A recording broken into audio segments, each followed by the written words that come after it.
My name is Justin Sanchez. Again, it's my great pleasure to welcome you all here for our first panel. When we did this conference last year, the panels were one of the most exciting parts of the conversation. And today, you guys are also going to be able to participate in all of this. And the title of the panel is Climate Innovations, Fact or Fiction? So before we go into the participation part, so just let that stew for a little while. Let me first introduce the panel here. So I'm met by Amanda Stout, who's the director of the Board on Atmospheric Sciences and Climate at the National Academy of Science. We have Kat Nauer, who's the CTO of the BOTTLE Consortium from NREL, National Renewable Energy Lab. We have Brad Ringeisen, who's the director of the Innovative Genomics Institute. Brad's an old friend of mine. We used to work together in the government. And lastly, Joseph Wilkins, who's an assistant professor at Howard University. Okay, welcome panel. Everybody give them a big round of applause. Okay, so as the title says, this is all about fact or fiction. And my role in all of this is to throw out some maybe provocative comments. And we're going to have the panel explore whether these comments are fact or fiction. But before they do, your participation will come in. So I'm going to make a statement, and then all of you have to shout out whether you think it's a fact or a fiction, okay?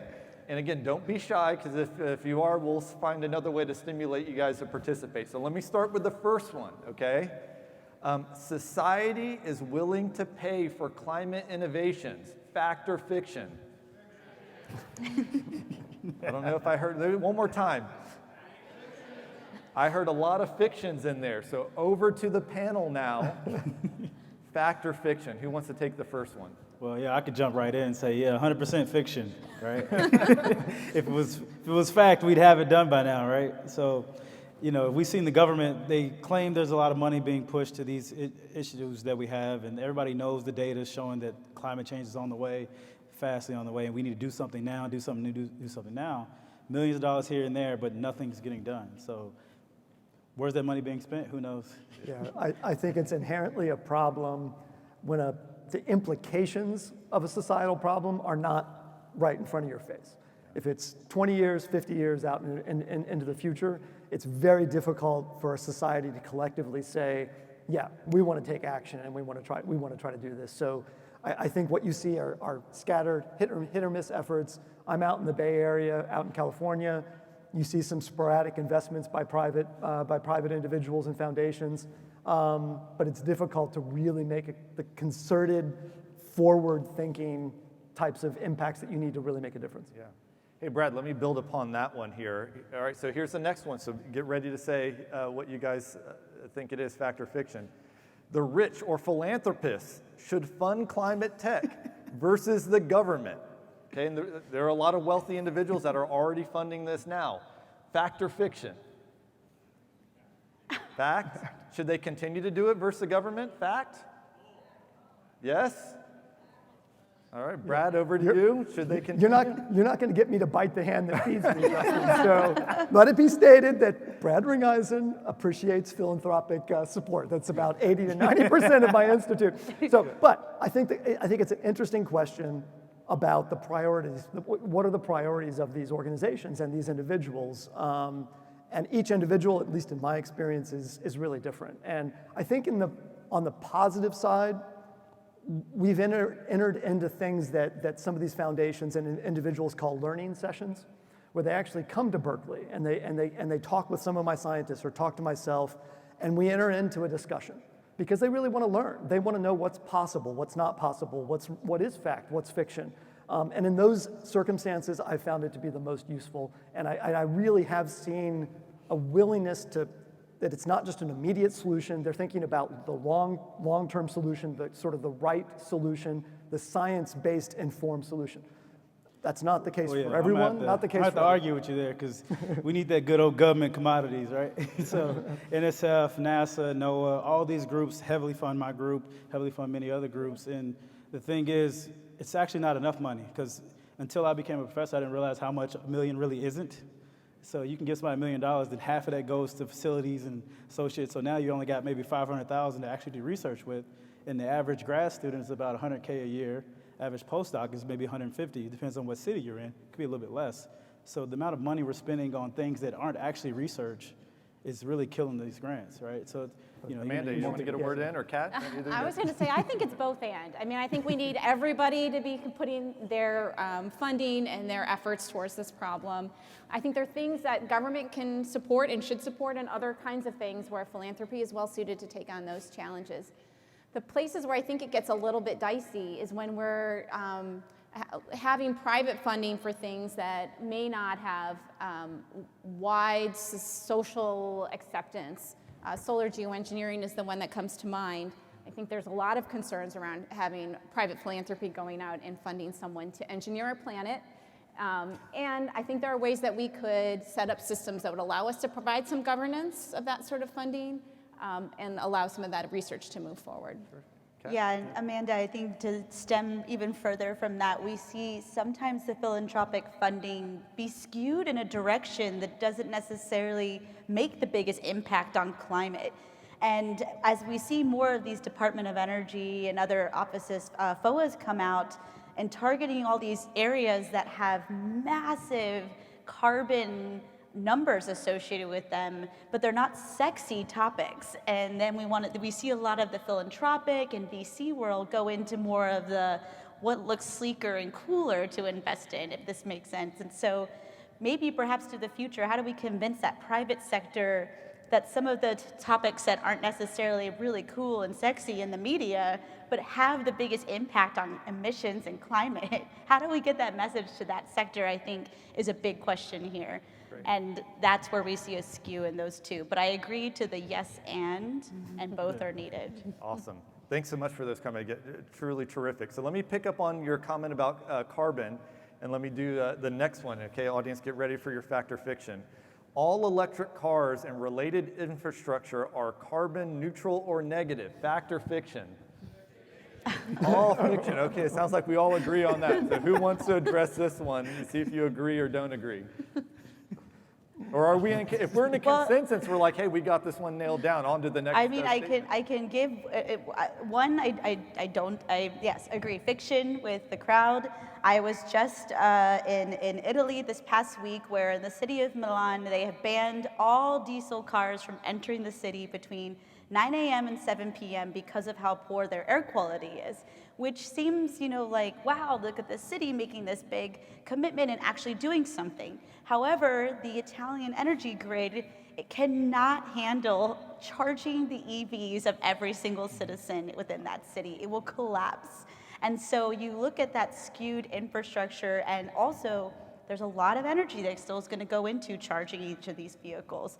So how do we actually take those numbers into account and factor that electricity part into the emissions and poor air quality when it's not so tangible to see? And that is really, I think, challenging, again, from the social perception and funding perception. Everyone looks at EVs being like, yes, if we just get everybody on an EV, we're going to have so many of our problems solved. And while that's a wonderful progression in the right direction, we're not changing our energy grids. We're seeing the same problem in California. The grid's collapsing during the heat waves because everyone's charging their electric vehicles. Yeah. So this is where we need to think again about where we put our investment for a clean climate future. I'll take one example too, Justin. I was a 20-year Department of Defense employee, and I did a term at the Defense Threat Reduction Agency. And at that point, we were looking at distributed diagnostics and distributed sensing. And what that project taught me was that you can look at what the ideal solution is. And in the case of Africa, they didn't really have a very big infrastructure for landline telephone usage. And so we went to Africa and we actually had access to mobile phones. And so you actually probably had a better technology because it developed later than you did originally. And I think it's the same thing with cars. It's like, if you were to a priori design an ideal system with respect to its efficiency, with controlling the emissions and sort of having emissions at a centralized location instead of distributed out of everybody's tailpipe, I think everybody would say, yeah, let's go with this newer technology that actually controls things better. But I think I like to think of things in a ideal world. And I think that we're closer to the ideal world with an electric Yeah, I was car going to than we say are with that my biggest, as an air quality scientist, my biggest pushback is we're just pushing the pollution somewhere else. Right. And so everybody wants to push to these, I don't want to say the names of the companies, but EV vehicles. And it's like, okay, we get another 100,000, 200,000 of them on the road. Now you're just essentially plugging it in. The energy has to come from somewhere. And we had a lot of folks who were in the room talking about nuclear energy, wind, solar, what have you. And our renewables aren't ready yet for this infrastructure. So we just push a bunch of stuff that we got to plug in. Same thing as everybody sitting their iPhones or whatever phone you have into the charger, you're still pulling energy from somewhere. And so that thing is just cranking up, and that pollution cloud is still going somewhere, affects someone. Yeah. So it's just a ugly trade-off that we got to deal with. All right, so great discussion, and as you can tell here, I'm jumping around all over the place, but that's the fun part about this. So, Keep us on our toes. Yeah, huh? let's go to another extreme area here: wildfires. So wildfires are not an emerging climate issue, and they don't really affect greenhouse gas estimates. Fact or fiction? Fiction. Again, think about scale here. Are they big enough to create this kind of issue? Still fiction? Yeah, all right. Who wants to address this one? Any air quality experts so- over here? So there's a fire scientist in the room. Yeah. So one thing we noticed is many of you have noticed that since 2012, we've had the largest fire year on record each year. So if you can imagine breaking the record every year consistently for over a decade, this isn't going anywhere. And fires are getting bigger and bigger. And the problem is we have to convince folks such as yourselves that we need more burning on the land. So we need more prescribed burns in order to stop these large fires from happening, and try going to someone's home who has already inundated with fire and tell them, hey, you need a little bit more. That's actually the solution here. So again, I need the social scientists, behavior scientists in the room to help me out here. But we need more fires, and fires are a huge problem, not going anywhere, folks. And they affect everything from the geogrid power, from your power plants to power lines. They affect the quality of materials in your homes. They affect your air you breathe, and we know about 30% of the folks across the United States is impacted by fire smoke, whether you live near the fires or you live far from it. So, not Quick going comment: if you're a social scientist, talk to Joseph. This Please, conference we're is looking all for about you. making connections. Please do that. But other comments, Amanda? And you asked about greenhouse gas emissions from wildfires, and we know that greenhouse gases are emitted from wildfires, but we don't really have good numbers for how much greenhouse gases are coming from those fires. And our climate models are not consistently thinking about how those fires might increase and the feedbacks that might create for future climate. So just a little plug, we're doing a workshop later this summer to look at just that question, like how can we monitor how much greenhouse gases are being emitted by fires, and how can we incorporate that knowledge into climate models? And I'll say, as the now native Californian, it's a real problem. And it's to emphasize what Joseph was saying, it's the catastrophic fires. These elevated temperatures, instead of affecting the soil for 1 or 2 centimeters, it's affecting down at deeper levels into the soil.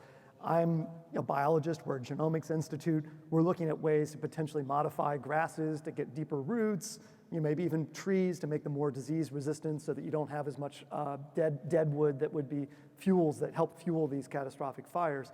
But one thing about catastrophic fires too is that the soil gets burned, and it's more difficult to come back faster because you essentially get a burn and it almost becomes hydrophobic in its ability to be able to support life, which is a real problem as well. So it's a growing and expansive problem. And just to add one more complication, some of these catastrophic fires are happening in the remote boreal regions, far from places where we have any capacity to manage or suppress those fires. So if we are concerned about the greenhouse gas impacts from those fires, we need to think differently about how we're doing wildfire management in those really remote So to places. extend on the wildfire management part is, a lot of folks think, why don't we just stop fires altogether, which is the initial push of the Forest Service. And many of you, I see laughters in the crowd, this is not the way to go.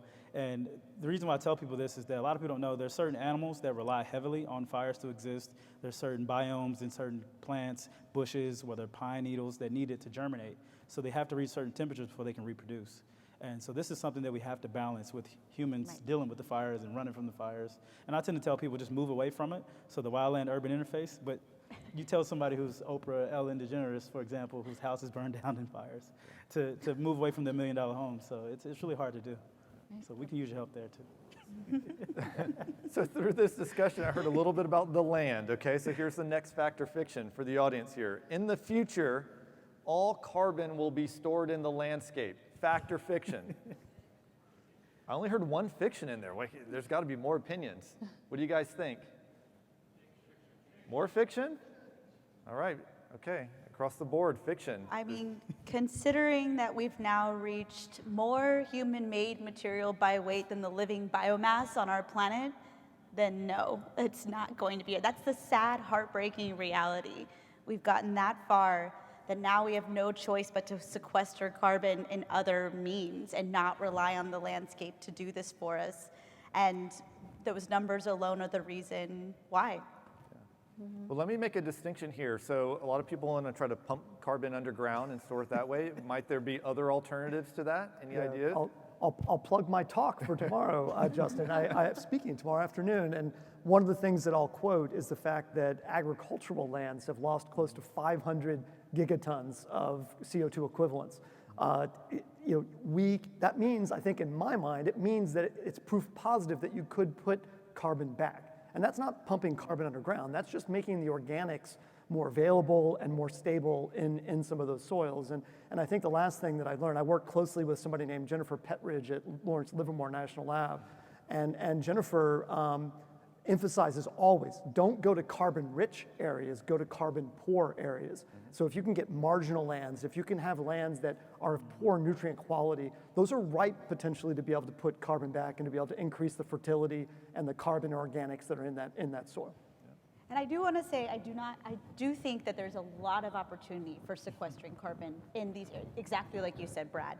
I don't believe it's going to be the only way for the future because of the fact of how much we've depleted already.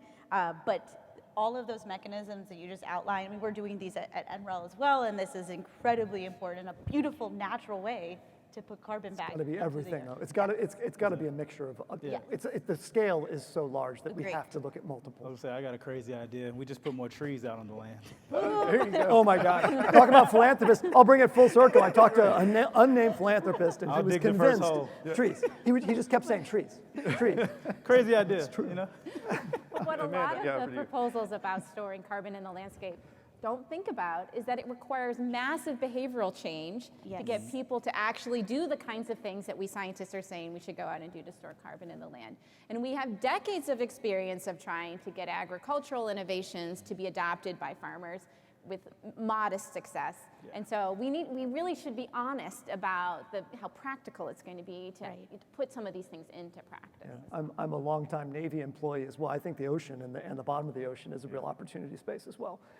It's a lot of room to store carbon at the bottom of the ocean. So. Actually, so I have an on-the-fly fact or fiction. Let me see if I can formulate this one here. So let's say you had genetically engineered plants that could store carbon. Society would be able to accept having those plants in their backyard? Fact or fiction? Fact. Okay. Wow. I want to Yeah. believe that too. to I'm be honest. I was surprised gonna by say, that yeah, one. I'd say Well- fact because you're already doing it if you don't know. Well, yeah. Most of the plants are genetic I mean, sorry. No, you no, go ahead, please. Kat. Go. I can tell you guys right now, I had a shock of a lifetime recently, designing a essentially PHA-based polymer to go into textiles and reduce microfiber shedding so we don't have this exorbitant amount of microplastics in our waterways. And the company I was working with told me that their customers won't even wear genetically modified plastic on their body. So let alone plant that in their backyard. So that shocked me because I thought, who would care if they wore GMO plastic? But people do care, and they're scared of that word. And so I think that would take some major societal overhaul to get them to do this. Brad, you got a. So, opinion well, on that? we scoped a pretty large-scale carbon dioxide removal project. And so we were everything was on the table, right? We talked to everybody, all of our sources, both at the DOE labs like Lawrence Berkeley, Lawrence Livermore, as well as across the UC Berkeley campus. And there were ideas that were coming out of the woodworks, and some of them were exactly what you said, Justin, which was basically there are natural biopolymers, spore encapsulation polymers that can last thousands and thousands of years. But we ultimately sort of discarded some of those ideas because we started thinking about human-made plastics. Yeah. And we already have a problem with some of these lasting way, way too many years and too long. So why would we want plants that could potentially incorporate some of these long-lasting polymers that could just sort of be now naturally polluting the world possibly. So we went more with the concept of what I was talking about, which is trying to make organics, try to make things that might have co-benefits to society. And I think that if you can emphasize co-benefits to society, making marginal lands more nutrient lands that could support additional crops and productivity, that's better than maybe trying to engineer a plant that might have some sort of more long-lasting, more unnatural polymer. So I have a bit of a question, I guess for the audience or you maybe, is that maybe it's the monochromatic of plants, right? Like using grass, for example. Why does everybody's yard have grass in it? Like we all know it's terrible, it's no real need to have it, no one wants to cut it, right? So like why can't we replace some of the things we're talking about here with everybody's yard, right? Like that's immediate change over a large amount of area. Yeah, it's why we focus on agriculture, because the land's already worked. We know that it can scale very quickly and very rapidly. But the next step would be to go to other natural areas where you do manage that land. And I think that that's a real opportunity too. Okay. And Joseph, I can tell you I have the ugliest lawn on my block. And my whole neighborhood hates me for it, but I am just setting my ground on it. I'm not watering it. I live in Colorado. We're a drought state. So yes. And Which one, the I'll grass? add that my teenagers, and maybe the youth are the ones who are going to adopt these kind of stuff. My teenagers who have the job of mowing the lawn have been advocating for several years that we switch our lawn to a moss lawn so they need not there you ever go. have to mow again. So, Other motivation. I like it. So as a part of this discussion, plastics came up. So the next question here, well, not question, but statement. So we all have recycling bins at the end of our driveway every week or however frequent they come by. The statement to react to is recycling will never work at scale, fact or fiction? I heard some facts. One more so time. happy I We've got to heard hear from the fiction. whole audience. One more time. Fact or fiction? Fiction. All right. Sounds like they're split. So, Kat, over to you. You got to set the record straight So now. I'm obviously quite biased in this space. This is my blood, sweat, and tears. But I'm always so disheartened when I see these major headlines saying recycling will never work at scale, because I can assure you guys that thousands of people are working on it really, really hard. And one of the biggest reasons it doesn't work at scale is because consumers are so distrustful and have stopped participating. And we need people to participate at home. So many recycling infrastructures in smaller cities have closed down because they just didn't get enough feedstock coming through. Because again, people were like, is this really getting recycled? Is it just going to China? And now we're really struggling to get consistent feedstock. So I really encourage you all to keep participating, because that's the only way it actually will come to reality. And there's a lot of innovation being done in this space. This isn't just me plugging my work. Across the world, people are working really hard to utilize these carbons effectively. So keep on using your bin. I really encourage you to do that. And I'll say again, I'll put in the pitch for biology here. There's a company called Lonzatech who I think just went public. They have a mixed waste, not recycling, but a conversion plant, I think, in Japan. Yes. That's using anaerobic microbes. They gasify the mixed solid waste, and then they use anaerobic microbes to convert it into something that's a more valuable chemical. PHAs. Yeah. And then the last program that I started at DARPA before I left was a program called Resource. And that was a program that essentially was attempting to take waste plastics and things and convert them into something valuable for the military, like nutrition or food or lubricants. So there's all kinds of potential ways to be able to try to enhance, using biology and chemistry to try to enhance and create a circular carbon bioeconomy. So on the air quality side, I'll throw out the issues of a lot of your trash is just burned, for one, and then the other is put it in processing plant. So part of it is, remember the old rule, reduce, reuse, recycle, and it's in an order. Most people don't realize that's in Yes. order. Yeah. It's not the cute little round circle thingy. It's an actual way of going. So if we just reduce what we have, maybe go to thrift shopping, things like this, we would kill a lot of these problems. Because, if you just go to your local ocean nowadays or your beach for a trip, or if you go to Aruba or something like that, you'll see a COVID mask floating up to your beach.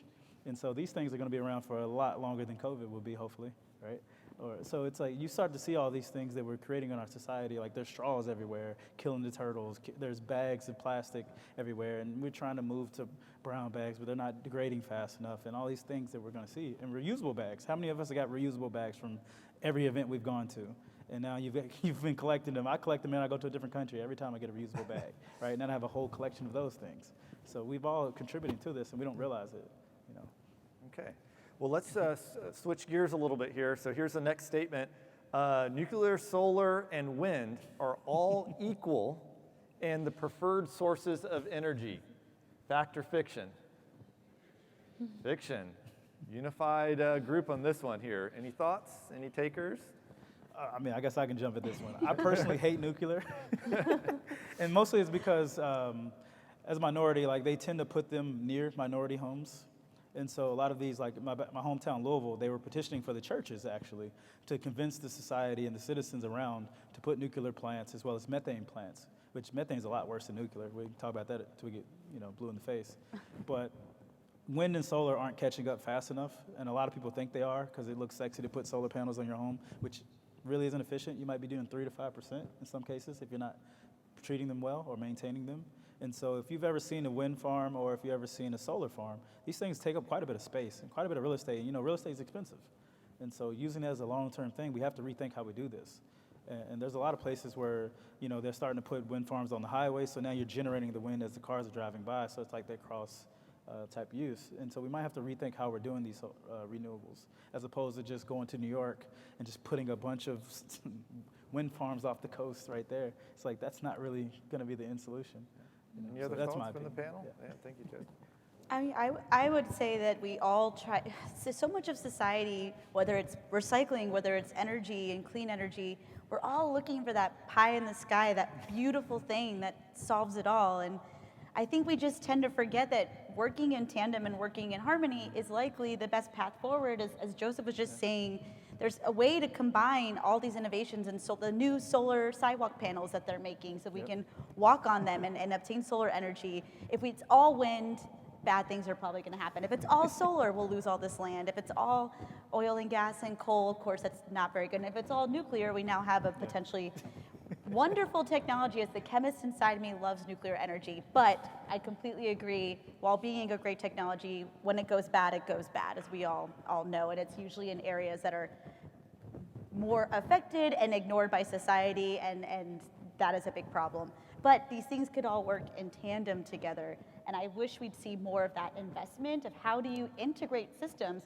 Brad and I talking earlier about how do we integrate chemistry and biology more? Everyone keeps wanting to separate everything into silos, but a key to a sustainable future is an ideal utopian world where there's clean energy coming from multiple sources. So that's my happy-go-lucky optimism side of it. Great. All right, so Kat, you touched a little bit on environmental justice. So here's the next question for the audience, or next statement for the audience. Environmental justice is done well by the government. Fact or fiction? I think everyone Okay. laughed. They didn't answer the question. So who wants to take this one? Well, I mean, I'm sure y'all can figure out my plans. It sucks, right? Yeah. And so we have a bunch of people who they mean well, right? Like most people mean well when they do these things. And I think the researchers are more in the forefront of doing the right things. But the people with the money, I don't think those folks have the right mindset when it comes to this. You have the recent White House initiatives, Justice 40, and there's a bunch of initiatives like that. But they send the money to what they call minority-serving institutions, or they send it to folks who really aren't doing the groundwork or not attached to the communities. So you have these scientists that are spending millions and billions of dollars who, first off, aren't really minorities themselves. They have no real attachment to these communities. And their research, again, is just stuff they were already doing. It's not really geared towards solving the solution or creating an actual resilient climate because they don't really care about it. It's their bottom line. And so, and we can point out different groups if you want, but I don't want to call anyone on this stage. But we need to really look at who we're giving the money to and what their actual 10-year, 20-year, long-term impacts are supposed to be. And that's the way forward. And I'm a technology guy, so I'm always looking at ways that technology can uplift everybody and that it's not just for those that can afford it. So, Jennifer Doudna founded the IGI as a way to use gene editing technologies to make more affordable and more equitable solutions. So one example of that would be one of our partners at UC Davis is Pam Ronald. She won the Wolf Prize in agriculture. And the reason she won that prize is because she developed flood-tolerant rice. You think, flood-tolerant rice, don't you flood rice? Well, look, yeah, you flood it in a controlled way. But if they're uncontrolled floods that are becoming more and more, likely here as the climate is changing, you need rice that can actually tolerate and stay submerged for longer periods of time. Well, she demonstrated this variety of rice in Bangladesh. If you look at the contours and sort of the land in Bangladesh, the poorest regions of Bangladesh are those that are the lowest lying. So guess what? Those poor farmers are the ones that are getting doubly affected by floods. So now her rice performs so well that I think 7 or 8 million farmers in Southeast Asia are using this rice that's able to be more tolerant to floods. So that's just one example. I think technology can help lift everyone. And a lot of times those communities that are most affected are on the front lines of climate change, and they are marginalized communities in often cases. So I hope that we can develop technologies that help everybody. Amanda, over to you. Yeah, I mean, I agree with Joseph that our government doesn't have a great track record in this area. But I have to say, I feel like there's been a lot of more intentional consideration of these issues in the last couple of years. Even if you look at the talks we had today, Azmaret's presentation, Linnea Avalon's presentation about NSF, John Balbus talked about NIH, all of those, or HHS, all of those had focused on issues of diversity, equity, inclusion, and justice in a way that I don't think we would have seen that same kind of emphasis 2 or 3 years ago. And so I think I feel a glimmer of hope that at least now those of us, those in government and those of us in the academic sector are asking ourselves those questions. Are we being thoughtful enough about those elements of the work we're doing? And I don't know. I think we're starting to see some good movement, but it's going to take a lot more time and a lot more of us to be really intentional about that. Yeah, so I'm glad you mentioned government. I ran away from the EPA and Forest Service so I can do this type of work, because I felt like there's more freedom as an academic to kind of dig into the issues. And part of it is, if any of you have ever been to an AA program or had a friend go, you have to identify the problem first, accept that it is a problem, and then pinpoint the succession plan to fix it, right? And so part of it is we've been doing a lot of research at the University of Washington in Seattle as well as UCLA to exactly figure out the vulnerabilities of communities prior to anything happening, whether it's a flood, fire, tornado, what have you. Therefore, we can build up the resilience of that community to say, well, we need more HEPA filters in the homes.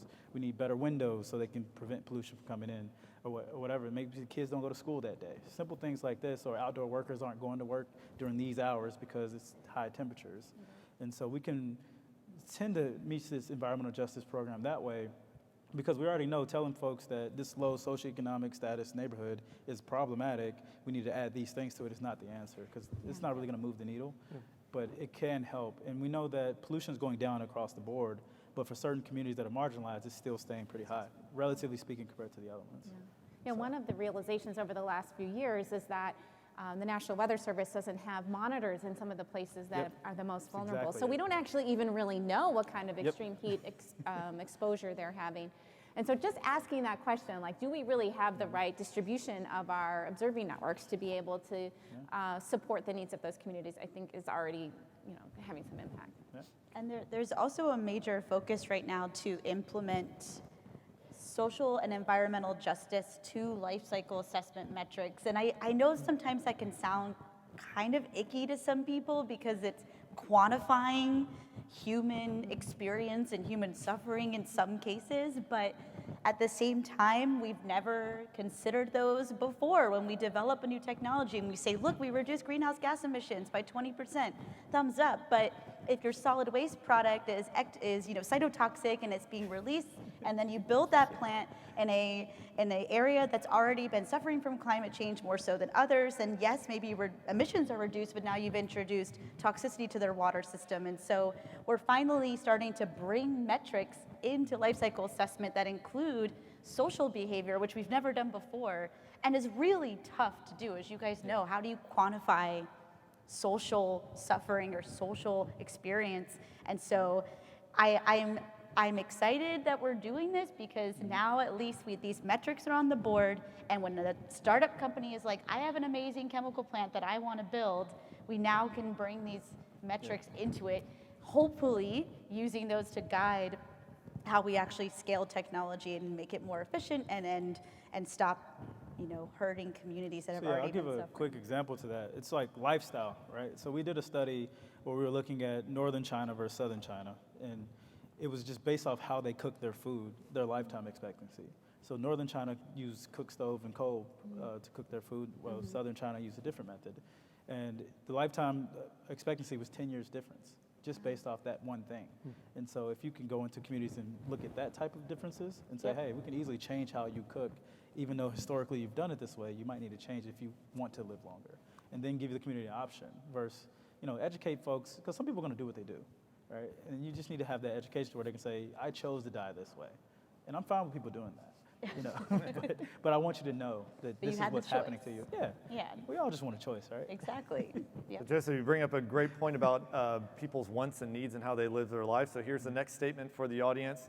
Methane removal should be the primary focus of research versus what people or society need or want right now.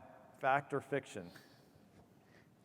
Are you confused by the statement? Maybe say it again. Right? Where does methane come from? What do people choose to eat, right? And how do those things come together? Still confused? Think Fact? out. Yeah. Okay. Any other takers? Fact. Okay. So I'll start with this. Maybe we should ask the question this way. Who here likes beef and pork? There you go.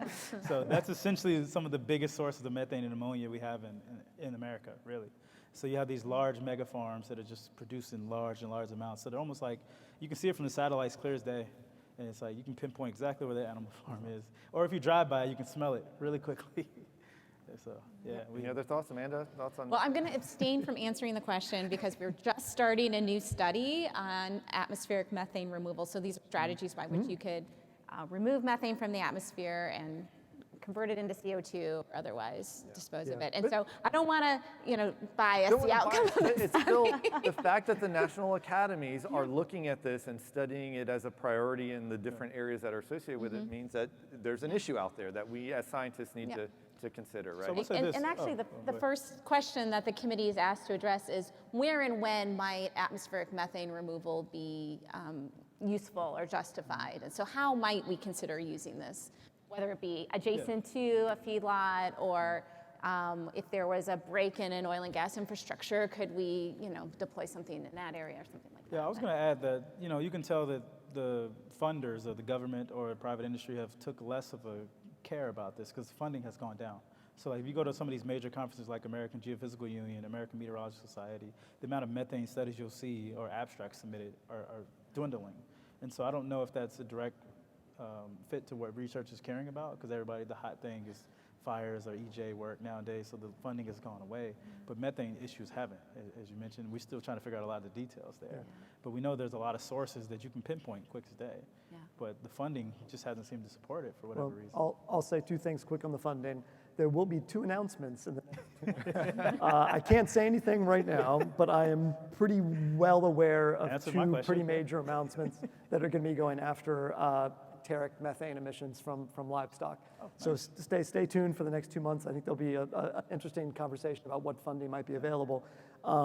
The second thing is that as our institute was looking at methane, because again, this is a biological process. The methane is generated by methanogens. This is a biological process. And as we were looking at it, we learned astonishing things about the mitigation potential for methane and nitrous oxide are just dismally low. So I could not agree more that methane mitigation, whether it's stopping the emissions or capture technologies, absolutely have to be part of the problem. Great. Yeah. So we have about 15 minutes left. And so I'm going to do one more statement for you guys. But what we're going to do here in the last 15 minutes, we're going to turn the tables. So I'd love for the audience to be thinking of fact or fiction statements, and then you're going to turn them back on us, and we're going to have to say fact or fiction, okay? So be thinking about your ideas, and then you'll come up to the microphone. But before we do that, here's the last kind of human behavior with respect to climate change. So the statement is, we don't need to worry about geological time and only need to focus on human time. Fact or fiction? I got a laugh over there. That's a good one. Fact or fiction from the audience? Fiction, okay. Any thoughts? I disagree with that. I'd say fact, because if you think about it, we're in the age of the Anthropocene. So if those of us who aren't aware, we're definitely in the age of human intervention is the #1 cause of issues on this planet. So therefore, we should in fact worry about what humans are doing because geologic time no longer is relevant. I mean, if you think about it, It's it takes, indifferent too, right? Yeah. Yeah, right. geologic times are on the scales of thousands of years, millions of years. We're screwing things up in 5 seconds. So I Any think other we need to thoughts? worry about us. It's a provocative idea, but any other thoughts? Or don't want to touch it. Well, I mean, look, again, I'll keep focusing on what I know best, Justin, which is sort of the biotechnology angle. And a lot of times carbon credits are devalued if it's a biological process of some way, because and that all is based on the number of years that carbon could be stored. And so from my perspective, we've got to understand those biological circuits better, those metabolic channels, and I think there are ways, we have tools that allow us now as humans to turn those knobs, to basically try to turn them into more stable forms. Is that going to be on geologic times? Probably not. I think I'm out of the question. Biology's always going to break things down on geologic times. So. Yeah, I think I agree with Joseph on the fact part, and the reason being is Sad, but right? I think 2 reasons. One, I watched Interstellar on my flight over here, and now I just am existentially thinking about the end of the world again. But beyond that, there's an amazing book that I read this year called The World Without Us. This is not a peer-reviewed text, but it is nonfiction about essentially a lot of scientists came together and wrote out what would happen to the Earth if human existence was gone tomorrow. And it's an amazing book, and it goes through all these sectors of our planet. It actually gave me a lot of hope of how well the Earth heals itself, as many of us know, but humans don't, right? And so I think when we look at these time scales of our impact, it makes sense if we're trying to reduce suffering and make quality of life better and longer lasting on our planet to think about human time versus geological time. So I think it's a both and also. Well, I think we need to understand, how climate has changed in the past, how ecosystems have changed in the past. If we're going to really, to help inform our thinking about what kinds of changes we might have going forward and how we can deal with them. So I do think you have to think about both. Yeah. Okay. All right, audience, it's now your turn. Now we have world experts up here. It's your chance to really grill them on a fact or fiction. So whenever you make your statement, you have to follow it up with a fact or fiction, and then we'll answer for you. So who wants to be a lucky volunteer and come? Yeah, we Have got one some. back there. We have one. Come on up. Come on up. Right. Again, don't be shy. We're all friends here. This is a fun part. We're going to go to the poster session and have some drinks after this. So.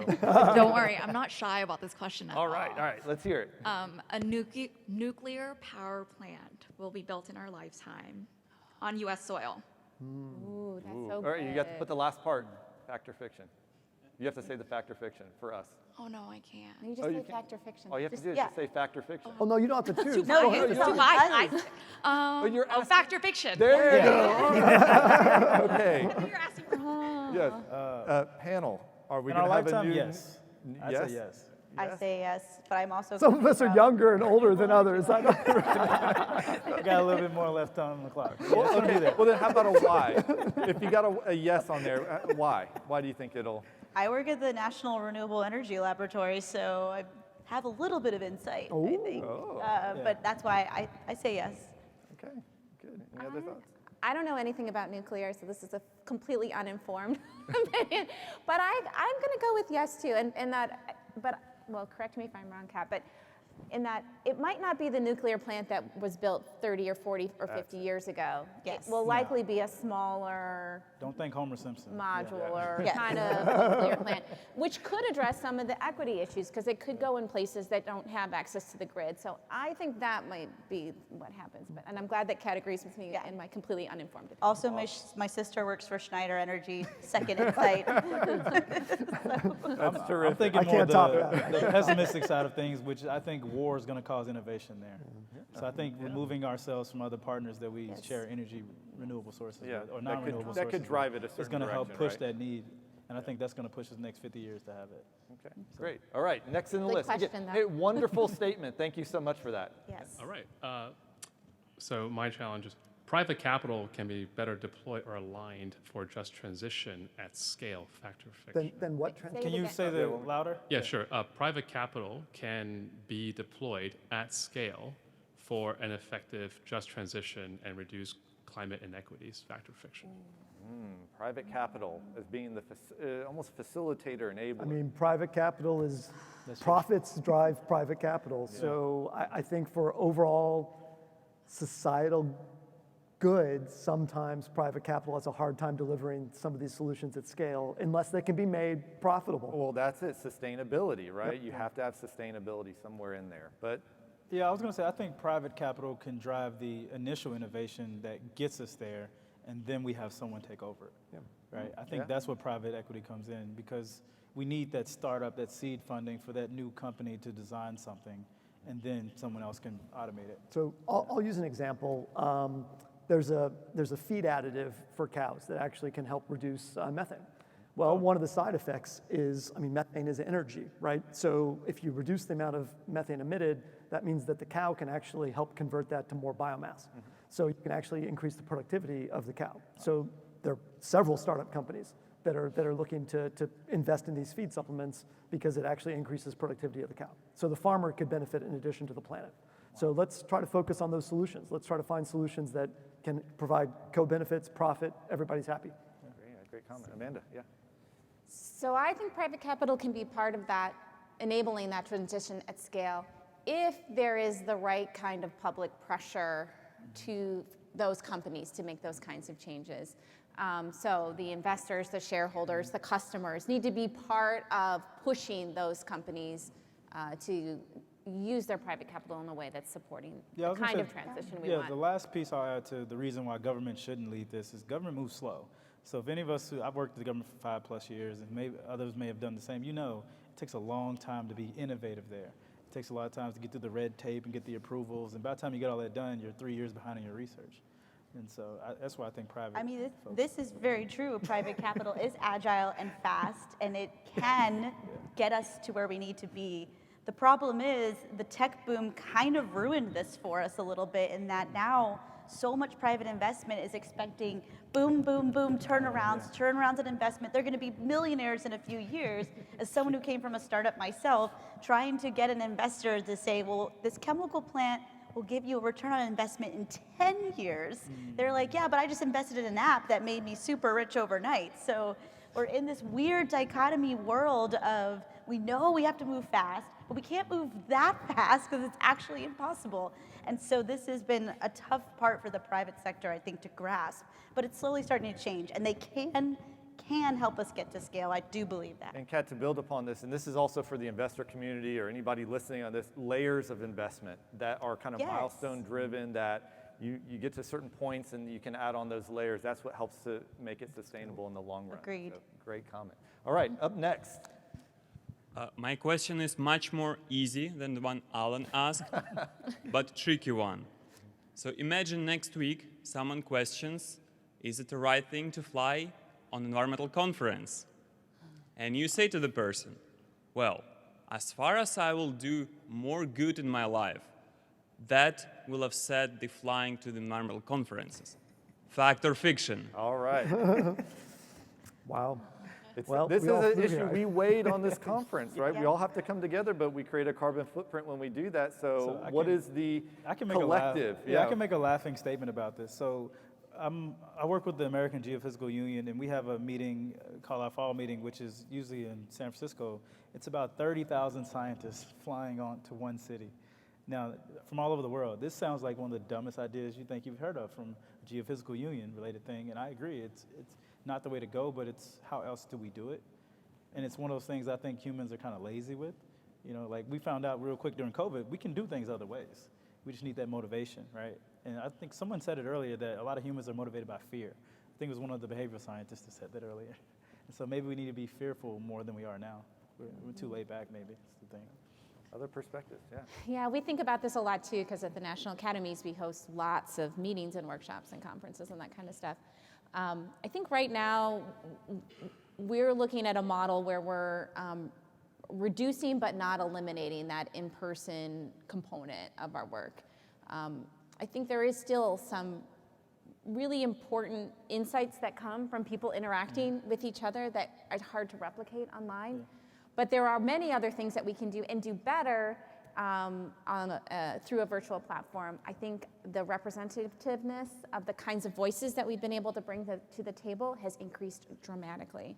And that's something I think we'll continue to do. So if I were to make a projection, and our president, Marcia McNutt, has even kind of written a statements and public things about this, probably something like a 50% reduction in the kind of travel that we're supporting. Yeah, and I think it's a social issue, because if you think about it, for most of us, meetings, we're fine taking in our basketball shorts or whatever, laying on the couch, right? But when it comes to conferences like this, sitting at home virtually is trash, right? Like, it's horrible sitting through 8, 9 sessions in a row. Yeah. And then, like, we even did this app called GatherTown, where you fake like you're walking around as a yeah. character, and you try to walk to people's posters and stuff. Like, it's still terrible, right? And so, like, who wants to do water cooler talk over, happy hour with your beer at home while you're sitting on the car? Like, I'd rather hang out with my kids or whoever else you got in your life.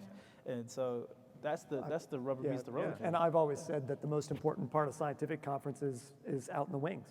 Yeah. It is. And you really can't replicate that in Zoom Yeah. or on Microsoft Teams It's or whatever. impossible. You can't do it. With So- breakout rooms, right? But Like, the point that's underlying also all of this is that if maybe you reduce some of the other travel you do to meetings, that leaves some room to actually do these kinds of events, and then you get that net positive effect in the long Right. run. or tell America start the high-speed rail. Yeah.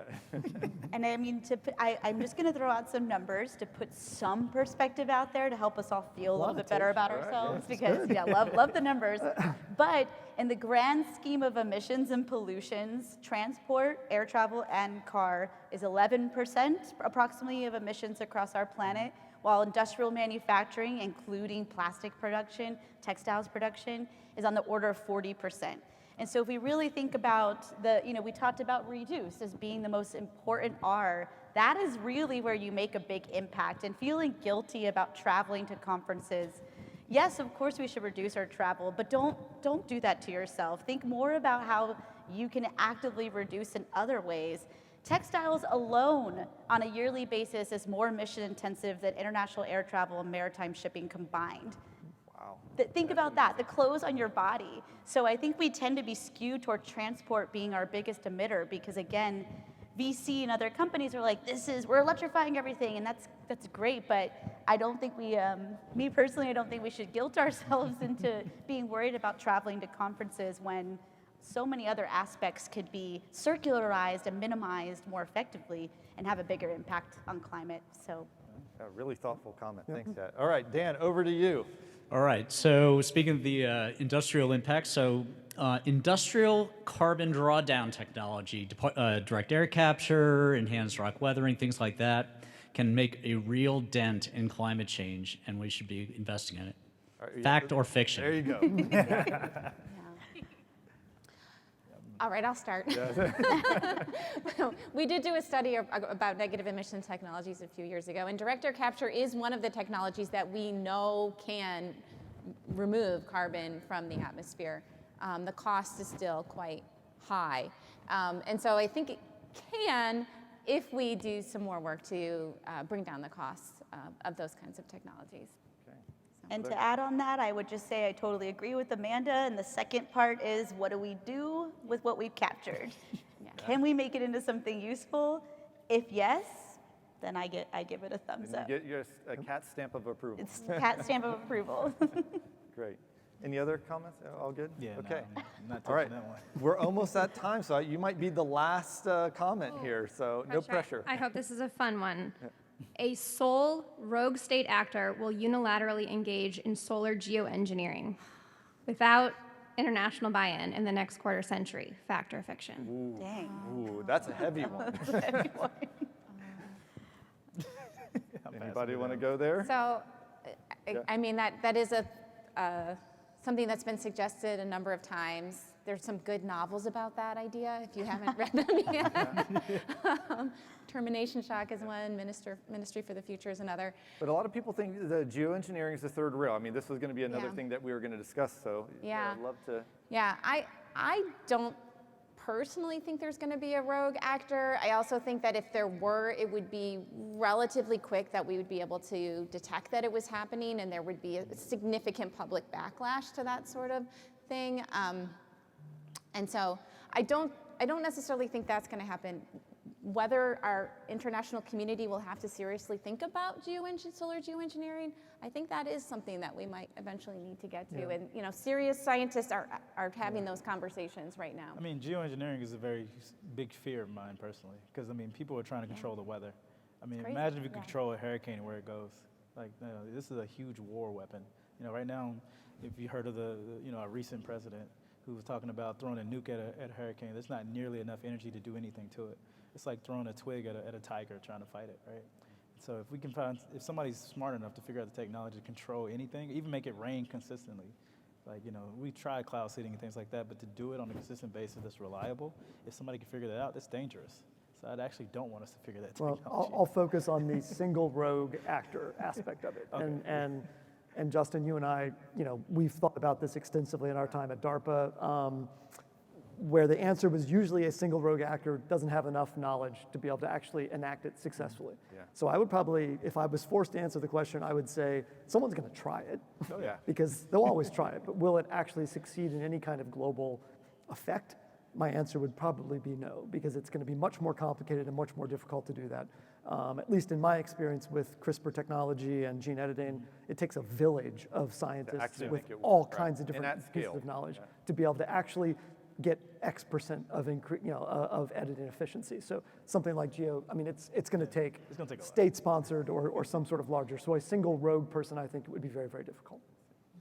Unless you get a person like Elon at SpaceX. Well, okay, hey, there who are decides to just people with very mean, unlimited resources. But there are governments that would not be happy about that, and they Correct. have Yes. capabilities. Right, yeah, we that- have checks and balances for a lot of those Yeah. type things. Right. And no offense to them if people like them, but yeah. And just to kind of wrap this up here, because we're right at time here, the checks and balances. And again, that's one of the comments from the opening session today was we're all in this together. There are very powerful technologies that are out there. We've got to understand those powerful technologies, and we need to implement them in the way that helps to elevate elevate what society can be and what society will ultimately do in the positive. So thank you so much, everybody, for being a part of this. This was really fun. Let's give a big round of applause for our panel. To you guys. Thanks.